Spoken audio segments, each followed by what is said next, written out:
ये है Ruhr reason, Germany की एक ऐसी जगह जहां से उसकी 80% से ज्यादा कोयले की रिक्वायरमेंट पूरी होती है। लेकिन क्या आपको पता है कि भारत का रूर किसे कहा जाता है?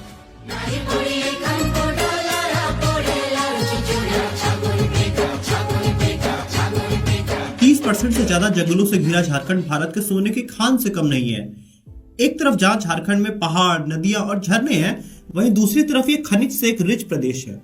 देश का सबसे ज्यादा कोयले का प्रोडक्शन झारखंड में ही होता है। वहीं 26% देश का आयरन और 18% कॉपर का प्रोडक्शन भी झारखंड में ही होता है।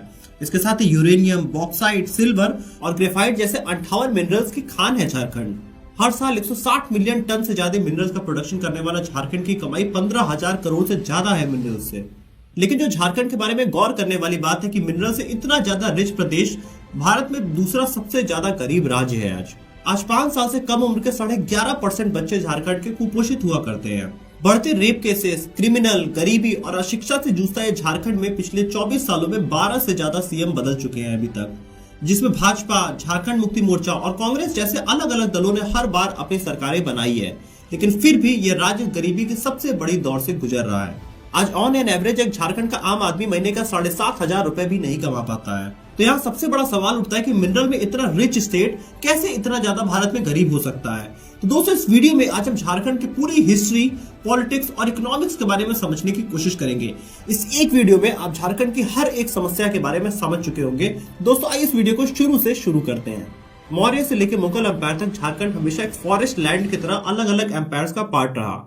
लेकिन सबसे पहली बार झारखंड की इकोनॉमिक इंपॉर्टेंस को ईस्ट इंडिया कंपनी ने 1774 में समझा, जब भारत ब्रिटिश रूल के अंडर हुआ करता था। रानीगंज कोलफील्ड ब्रिटिश एम्पायर को एक सोने की खान की तरह लगी और इसीलिए कोलकाता में एक पोर्ट डेवलप किया गया और उसको रेलवे लाइन के थ्रू डायरेक्ट झारखंड रीजन से जोड़ा गया। इस कोल माइनिंग का ब्रिटिश एम्पायर ने जम के फायदा उठाया और साल 1920 तक हर साल करीब 18 मिलियन मैट्रिक टन कोयला भारत से एक्सपोर्ट किया जाने लगा और ये नंबर वर्ल्ड वॉर 2 तक 33 मिलियन मैट्रिक टन तक पहुंच गया। ब्रिटिश गवर्नमेंट की वर्ल्ड वॉर 2 की कोयले की सारी रिक्वायरमेंट भारत ही पूरा कर रहा था उस समय। लेकिन साल 1901 में एक चीज झारखंड के फेवर में हुई। यहाँ पे जमशेदजी टाटा ने टाटा स्टील की नींव रखी और साल 1907 में टिस्को की शुरुआत हुई। 1912 तक झारखंड बंगाल का एक पार्ट हुआ करता था, जिसमें बंगाल 2 पार्ट में डिवाइडेड था। एक ईस्ट बंगाल जिसमें बांग्लादेश और बंगाल आया करता था और एक वेस्ट बंगाल जिसमें बिहार, झारखंड और उड़ीसा आया करता था। साल 1912 में बिहार बंगाल से अलग हो जाता है। अब बिहार के अंदर बिहार, उड़ीसा और झारखंड ये 3 राज्य आ गए थे। इस पूरे बिहार के पार्ट में झारखंड सबसे ज्यादा रिच था, जहाँ पे पॉपुलेशन कम थी और कमाई काफी ज्यादा थी। लेकिन ये पूरा स्टेट बिहार से रूल हो रहा था, इसलिए झारखंड का सारा पैसा बिहार की तरफ जाने लगा और झारखंड अपने अधिकारों की लड़ाई अब लड़ना शुरू कर दिया। झारखंड एक आदिवासी एरिया था उस समय, जहाँ पे लोग अपने अधिकारों को काफी कम समझा करते थे। लेकिन उसमें भी छोटे छोटे संगठन थे जो कि अलग झारखंड की मांग उठाते रहते थे। लेकिन साल 1936 में उड़ीसा भी बिहार से अलग हो जाता है और अब बिहार में सिर्फ झारखंड और बिहार बचा था। और यहाँ अब झारखंड को अपने अधिकार पता चलने शुरू हो गए थे। उनको समझ में आ गया था कि हमारा सोल्यूशन झारखंड को अलग करने में ही है। अभी तक जो पूरा झारखंड अलग अलग खंड में बटा था और छोटे छोटे संगठन अपनी अपनी मांगे उठाया करते थे, अब वो सभी मिलके एक आ गए और साल 1939 में झारखंड के 5 सबसे बड़े संगठन मिलके एक बड़ा संगठन बनाते हैं, आदिवासी महासभा। इस पूरे मूवमेंट में जान तब आई जब जयपाल सिंह मुंडा जी इस मूवमेंट को ज्वाइन करते हैं। जयपाल सिंह मुंडा भारत के पूर्व हॉकी के कप्तान थे, जिन्होंने भारत को सबसे पहला गोल्ड हॉकी में दिलवाया था। इनके ज्वाइन करते ही ये पूरा आंदोलन एक बड़े लेवल पे चला जाता है और अब मुस्लिम, क्रिश्चियन और सब मिलकर झारखंड के इस आंदोलन को लड़ना शुरू कर देते हैं। भारत की आजादी के बाद साल 1949 में इस आदिवासी महासभा का नाम बदल के झारखंड पार्टी रख दिया जाता है, जो कि अब पूरा झारखंड एक साथ मिलकर अपनी आवाज उठा रहा था। साल 1952 में बिहार का इलेक्शन होता है, जिसमें झारखंड की यह पार्टी 33 सीटों के साथ सबसे बड़ी अपोजिशन पार्टी बन के आती है। लेकिन इसी साल 1952 में ही नेहरू गवर्नमेंट ने फ्लैट इक्वलाइजेशन पॉलिसी लागू कर दी, जिस वजह से आज भी झारखंड एक गरीब राज्य कहा जाता है। इसको आइए समझते हैं। जैसे कि आप अगर एक एप्पल खरीदते हैं आप कश्मीर में जाके, तो आपको 20 रुपए किलो मिलेगा। लेकिन वही एप्पल अगर आप दिल्ली में खरीदेंगे तो आपको 150 से 200 रुपए किलो मिलेगा, क्योंकि वो एप्पल कश्मीर में उगाया गया है और उसपे कश्मीरियों का हक है। और अगर वो कश्मीर से बाहर जाता है तो उसका हक कश्मीरियों को मिलना चाहिए, इसीलिए इतना महंगा यहाँ पे एप्पल बिकता है। लेकिन जो फ्लैट इक्वलाइजेशन पॉलिसी थी वो कुछ ऐसी थी कि उस समय झारखंड में 1952 में 1 रुपए किलो का कोयला मिला करता था। तो सरकार ने एक ऐसा नियम बना दिया कि भारत में कोई भी कंपनी चाहे तो वो 1 रुपए किलो में ही वो कोयला खरीदे और कहीं पे भी वो अपनी इंडस्ट्री सेटअप कर सकती है। अब झारखंड एक लैंडलॉक स्टेट है, जिसके पास महाराष्ट्र और गुजरात के जैसी बड़ी बड़ी अपॉर्चुनिटीज नहीं है, वो पूरी तरीके से अपने खनिज के ऊपर ही डिपेंडेंट है।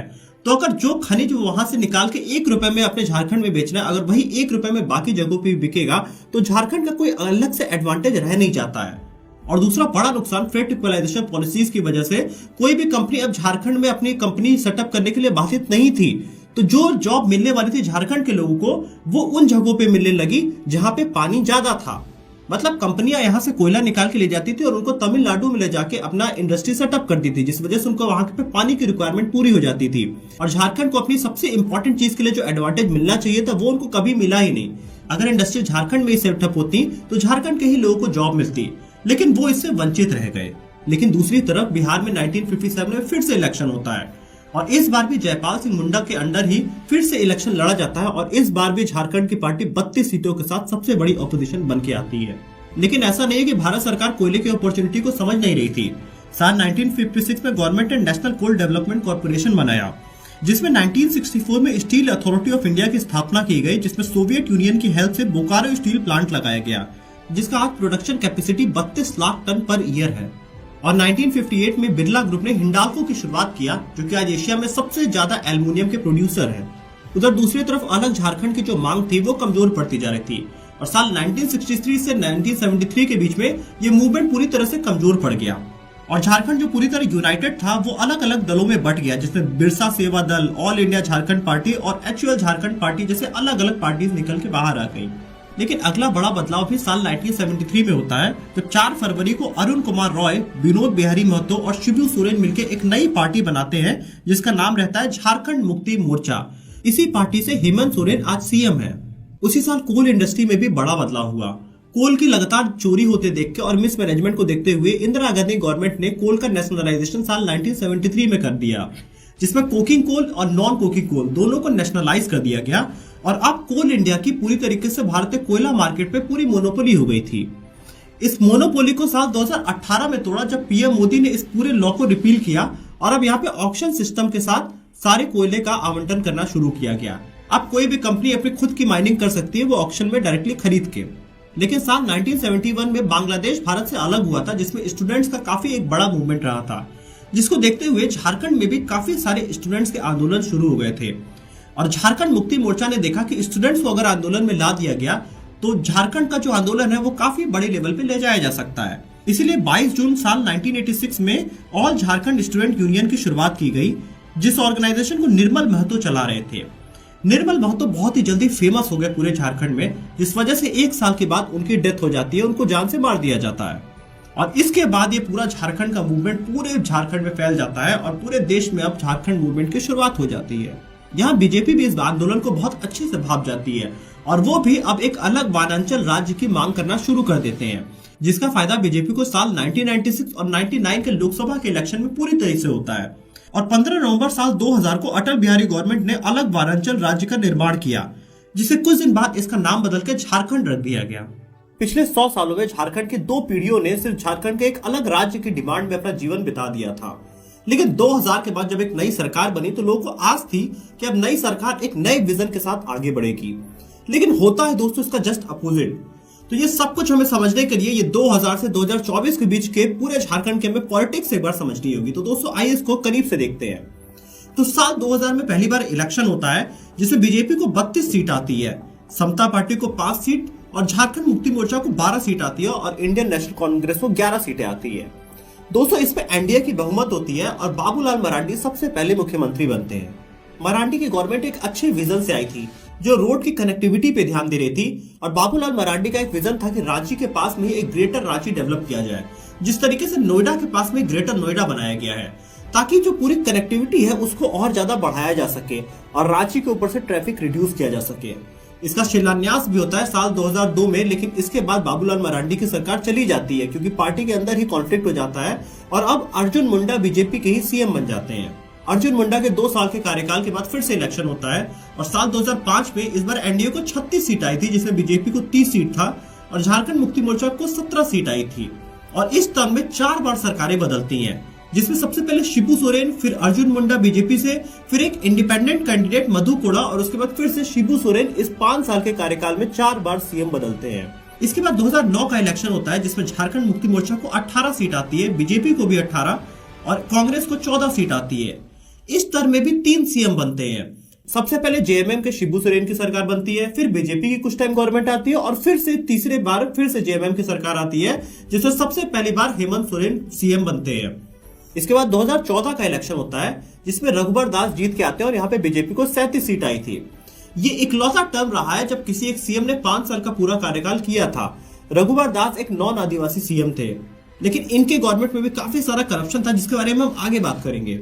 और फिर 2019 का इलेक्शन होता है जिसमें जेएमएम को 30 सीट आती है और हेमंत सोरेन सीएम बनते हैं जिन्होंने अभी अपना रिजिग्नेशन दिया हुआ है। तो इस तरीके से 5 टर्म की पूरी जो गवर्नमेंट थी इसमें बार बार सीएम हर कार्यकाल में बदलते रहे हैं।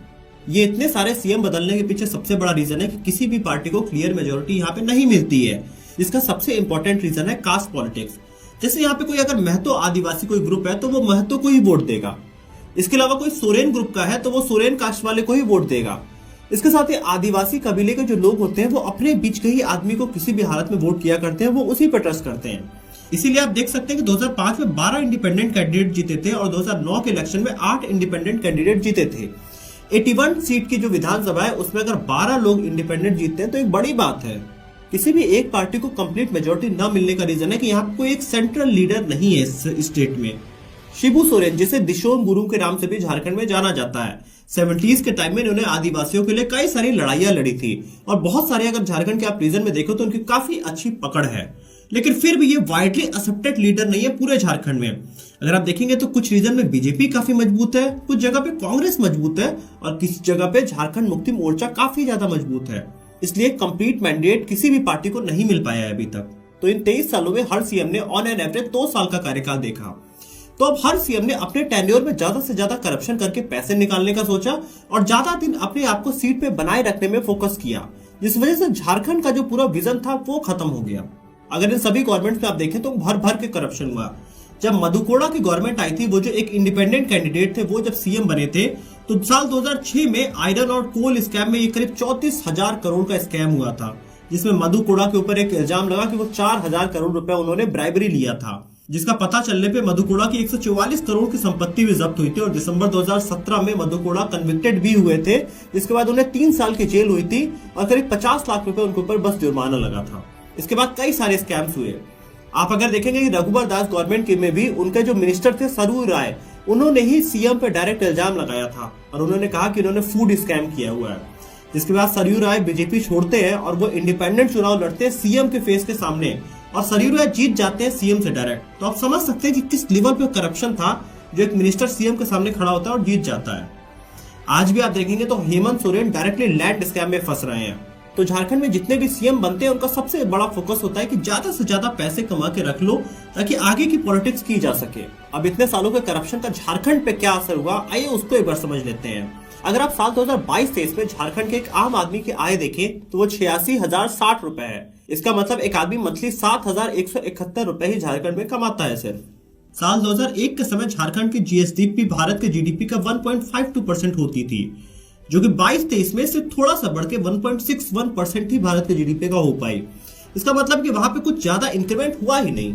एग्रीकल्चर जिसपे 75% झारखंड की आबादी डिपेंडेंट है, उससे रेवेन्यू सिर्फ 21% का आता है।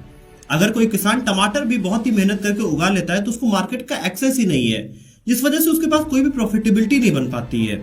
सेकेंडली, एग्रीकल्चर में अभी भी कोई टेक्नोलॉजी का खास यूज झारखंड में होता नहीं है, जिससे पर स्क्वायर लैंड में प्रोडक्शन इंक्रीज नहीं हो पाती है और ओवरऑल जो झारखंड का जो प्रोडक्शन है वो कम रह जाता है और रेवेन्यू कम हो जाता है। इस सेक्टर में अभी तो कुछ खास काम हुआ ही नहीं है।